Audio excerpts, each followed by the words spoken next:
अस्सलाम वालेकुम dear students, आज हम एक इम्पॉर्टेंट टॉपिक को डिस्कस करेंगे जिसका नाम है मिलीकॉन ऑयल ड्रॉप मेथड। इसको मैं इम्पॉर्टेंट टॉपिक इसलिए कह रहा हूँ क्योंकि ये बोर्ड्स के डिफरेंट एग्ज़ाम्स में 2-3 मरतबा सेलेक्ट हो चुका है, तो आपने इसको बहुत अच्छी तरह से अंडरस्टैंड करना है। सबसे पहले हम लोग ये देखेंगे कि इस मेथड को किसने परफॉर्म किया और उसको इस मेथड को परफॉर्म करने का मकसद क्या था, ये बातें हम पहले डिस्कस करते हैं। तो ये मेथड परफॉर्म किया था एक साइंटिस्ट ने जिसका नाम था रॉबर्ट एंड्रियोस मिलीकॉन, और ये मेथड उसने 1909 में परफॉर्म किया था।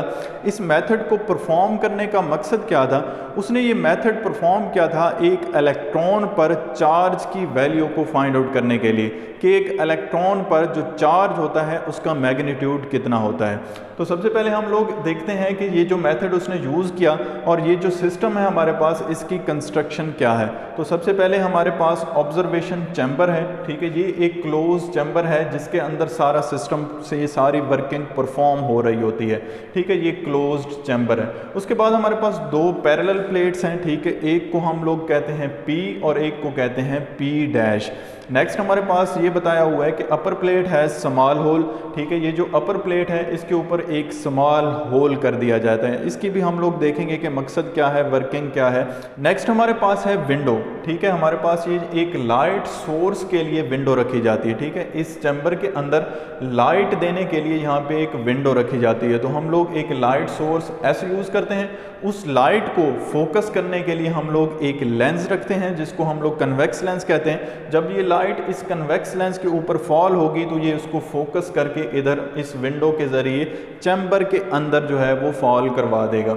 तो नेक्स्ट हमारे पास क्या है? नेक्स्ट हमारे पास है atomiser for spraying of oil, ठीक है। हमारे पास ये एक एटमाइज़र है जिसके ज़रिए हम लोग ऑयल ड्रॉप्स को स्प्रे करते हैं इस चैम्बर के अंदर। नेक्स्ट हमारे पास है microscope to observe the path of motion. इस पूरे ऑब्जर्वेशन को देखने के लिए और यहाँ पे जो ड्रॉप्स होंगे उनकी मोशन को देखने के लिए हम लोग क्या करते हैं, टॉप से एक माइक्रोस्कोप जो है वो यूज़ करते हैं। ये टॉप व्यू है, इसको ऊपर से एक माइक्रोस्कोप रख के माइक्रोस्कोप के ज़रिए हम इस पूरे चैम्बर को देख रहे होते हैं। तो मैं अब इसकी वर्किंग डिस्कस करता हूँ, आपने इस वर्किंग को सुन लेना है। इसकी जितनी भी एक्सप्लेनेशन है वो आपकी बुक में लिखी हुई है। मैंने फोकस किया है इक्वेशंस पर और मैथमेटिकल डेरिवेशंस पर, तो एक्सप्लेनेशन आप बुक से देख लेंगे। सबसे पहले हम लोग ये करेंगे कि ये जो एटमाइज़र है, इस एटमाइज़र को हम लोग पंप करेंगे तो इसके अंदर जो ऑयल ड्रॉप्स हैं वो स्पीडली यहाँ पर फ्लो करेंगे और इस नोज़ल पर, ठीक है, एटमाइज़र की जो नोज़ल होगी उसके साथ टकराते हुए आगे जाएंगे। तो जैसे ही इस नोज़ल के साथ टकराएंगे उनको फ्रिक्शन का सामना करना पड़ेगा। तो फ्रिक्शन की वजह से उन जो पार्टिकल्स हैं, ऑयल ड्रॉप्स हैं, उन पर नेगेटिव चार्ज आ जाएगा। नेगेटिव चार्ज क्यों आएगा? क्योंकि फ्रिक्शन की वजह से हमेशा बॉडीज़ पर नेगेटिव चार्ज आता है। तो ये ऑयल ड्रॉप्स अब इस प्लेट के ऊपर गिरना शुरू हो जाएंगे जिन पर नेगेटिव चार्ज है। तो इसमें से यहाँ पे जो हम होल रखा था, इस होल में से कुछ ऑयल ड्रॉप्स डाउनवर्ड गिरेंगे।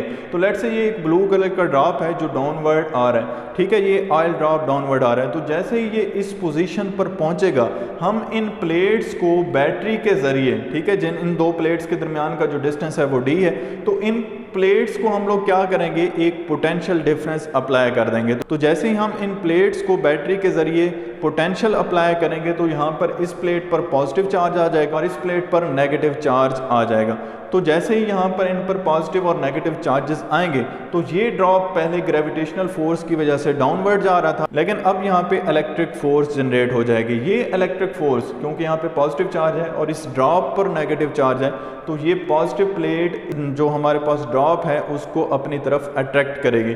तो हम क्या करेंगे, इस पोटेंशियल को इस तरह से एडजस्ट करेंगे कि ये जो ग्रेविटेशनल फोर्स की वजह से ड्रॉप डाउनवर्ड आ रहा है और ये जो इलेक्ट्रिक फोर्स है, ये हम इन दोनों को बैलेंस कर दें।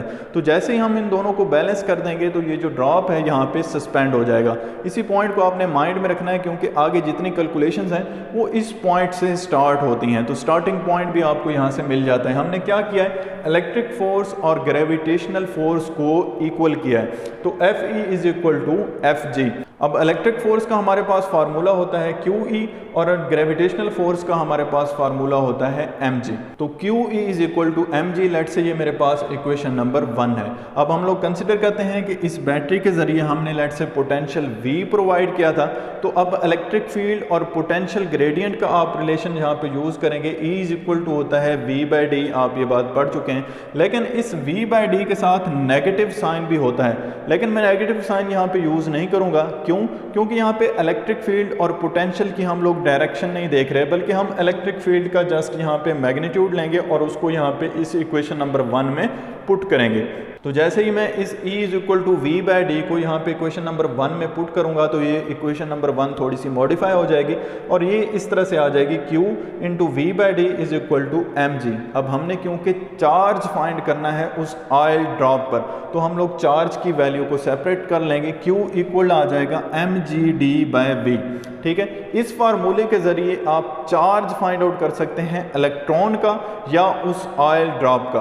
अब मैं इसको इलेक्ट्रॉन क्यों कह रहा हूँ, आपको याद होगा मैंने अभी स्टार्ट में ये बात की है कि ये एटमाइज़र से, ठीक है, एटमाइज़र की नोज़ल से जब ऑयल ड्रॉप्स निकलेंगे तो फ्रिक्शन की वजह से उन ड्रॉप्स पर नेगेटिव चार्ज आ जाएगा।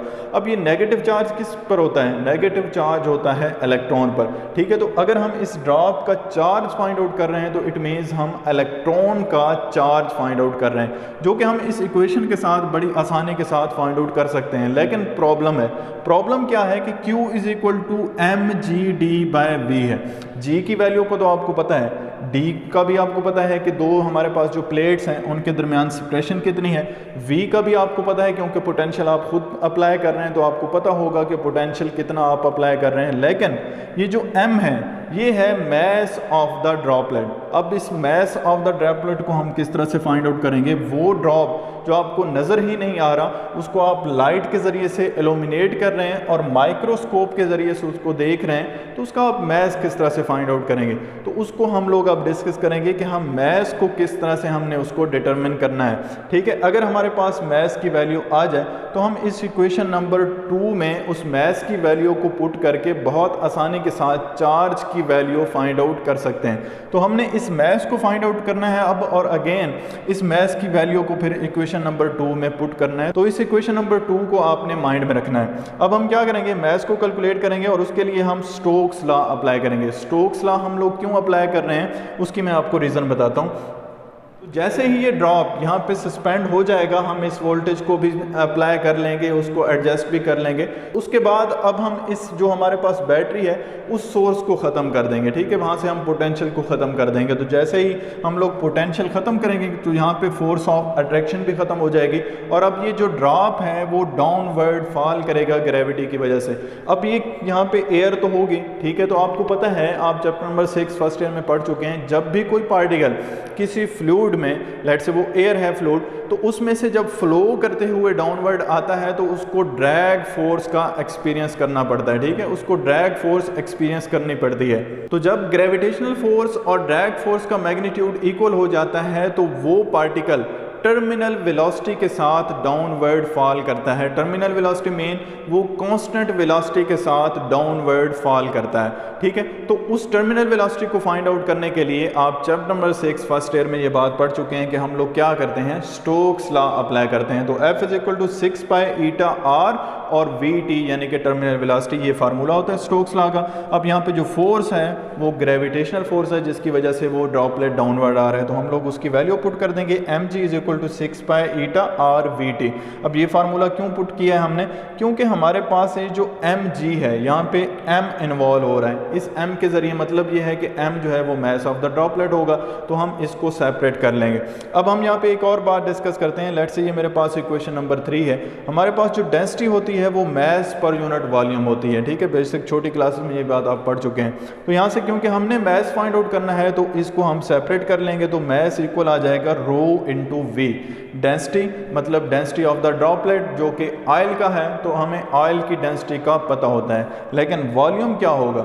वॉल्यूम अगर आप देखें, ये जो हमारे पास ड्रॉप है ये एक स्फेरिकल फॉर्म का है, ठीक है, ये स्फीयर है, छोटा सा एक स्फीयर है। तो हम लोग, हमारे पास चाहे छोटा स्फीयर हो या बड़ा स्फीयर हो, उसके वॉल्यूम का फार्मूला होता है 4/3 पाई आर क्यूब। तो वो फार्मूला हम यहाँ पे पुट कर सकते हैं। तो m इक्वल आ जाएगा density into 4/3 pi R cube. Let's say ये मेरे पास इक्वेशन नंबर 4 है। अब ये मैथ्स के लिए ये इक्वेशन तो आ गई है, इसमें भी अब एक प्रॉब्लम है कि यहाँ पे रेडियस इन्वॉल्व हो रहा है। वो ड्रॉपलेट जो आपको नज़र नहीं आ रहा, जिसको आप माइक्रोस्कोप से देख रहे हैं, उसका रेडियस आपने फाइंड आउट करना है, ठीक है, जो कि स्फीयर की फॉर्म में। अब उसके रेडियस को फाइंड आउट करने के लिए हम मज़ीद इन इक्वेशंस को आगे चलाएंगे। अगर यहाँ पे रेडियस इन्वॉल्व ना होता तो हम इस मैथ्स की वैल्यू को इक्वेशन नंबर 2 में पुट कर देते। तो अब हम क्या करेंगे, इस इक्वेशन नंबर 4 को इक्वेशन नंबर 3 में, ठीक है, जो स्टोक्स लॉ की इक्वेशन थी वहाँ पे पुट कर देंगे। तो mg, ठीक है, मैथ्स के लिए हम लोग यहाँ पे उस मैथ्स की वैल्यू को लिख देंगे, g ऑलरेडी इन्वॉल्व है और बाकी टर्म्स उसी तरह से आ जाएंगे। तो हम लोग मैथ्स लिखेंगे 4/3 पाई आर क्यूब रो और जी पहले से है, बाकी 6 पाई ईटा आर और वी टी, ये सारे टर्म्स भी पहले से हैं। अब हमने क्या करना है, क्योंकि रेडियस को फाइंड आउट करना है तो रेडियस को सेपरेट करेंगे। एक रेडियस इधर इन्वॉल्व है और इधर आर क्यूब है, तो इनको अलग कर लें।